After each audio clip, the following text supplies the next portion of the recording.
Le plus simple, nommé Adjaré Simple, le Premier ministre présenté par le MAPAR, le groupe de partis majoritaires à l'Assemblée nationale, au sens de l'article 54 de la Constitution, au poste de chef de gouvernement.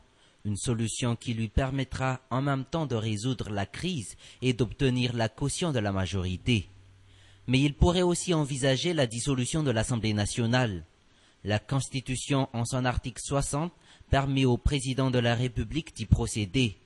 Mais le président devrait organiser dans les 60 jours au moins et les 90 jours au plus après le prononcé de la dissolution aux élections générales. Une obligation qui le forcera de trouver dans le plus bref délai les financements nécessaires. Solution extrême, mais prévue par la Constitution, une solution à laquelle le chef de l'État pourrait y recourir, la proclamation de la situation d'urgence. Prévue par l'article 61, une disposition qui est cependant claire pour les cas autorisés. Mais franchir ce Rubicon ouvrira encore une fois une autre crise, celle d'une crise institutionnelle. Autre cas de figure, le président procédera à la nomination du Premier ministre, mais autre que celui présenté par le MAPAR.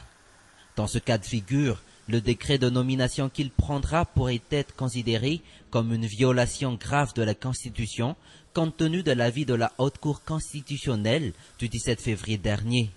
Une violation qui engagera sa responsabilité pénale et politique et lui fera encourir la déchéance telle que prévue par l'article 131 du texte constitutionnel de la 4e République.